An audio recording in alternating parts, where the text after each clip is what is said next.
In today's video, I am going to teach you how to set up two-factor authentication for Zoho CRM. Two-factor authentication, or MFA, adds an extra layer of security to your account. Instead of using only a password, you will also need a verification code, or approval step. This helps protect your Zoho CRM access, even if someone else gains knowledge of your password. To begin, you will go to the Zoho Accounts login page. Open your web browser and navigate to accounts.zoho.com. From there, sign in to the Zoho account that is connected to your Zoho CRM.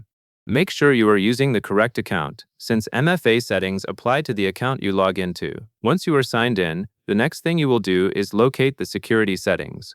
Take a moment to look through the account area for the menu that relates to security. In many layouts, the security option is clearly labeled, and it might be near other account preferences. Click or tap Security to open the relevant page. This is the section where you control how your account verifies sign-ins. Now that you are in the security area, you will find the option for Multi-Factor Authentication, or MFA. Look for a setting that says Multi-Factor Authentication, and then open it. This is the part of the process where you decide which verification method to use, such as an authenticator application or another approved factor. Because MFA can affect how you log in going forward, it is important to proceed carefully and follow the prompts. After you open multi-factor authentication, you will see a button or action that lets you configure it. Click Configure Now for your chosen verification method.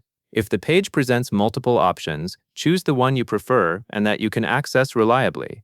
The key idea is that you must be able to complete the verification step successfully, since that step is what turns on MFA. Next, you will complete the verification prompt that appears on screen. Depending on the verification method you selected, you may be asked to scan a QR code using an authenticator app. If you are prompted with a QR code, keep the page open and use your authenticator app to scan it. In some cases, you may be asked to confirm a phone number instead. If that happens, follow the prompt on screen to confirm the phone number using the method Zoho provides. The goal of this step is to link your verification method to your Zoho account. After you complete the setup prompt, you will receive a confirmation code. This code is generated by your authenticator app, or it is provided through the confirmation flow, depending on the verification method you chose.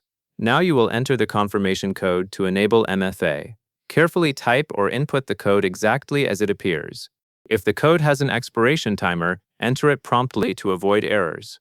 This confirmation step is what finalizes the configuration. Once you enter the confirmation code, look for a confirmation message or a change in the MFA status. At this point, two-factor authentication should be enabled for your Zoho account. That means that every time you sign in to Zoho CRM, you will be asked for the additional verification step, not just the password. It is normal for sign-in to take a little longer after MFA is turned on, but the security benefits are well worth it. To finish, take a moment to confirm that MFA is listed as enabled under the multi-factor authentication section. If everything shows as active, your setup is complete.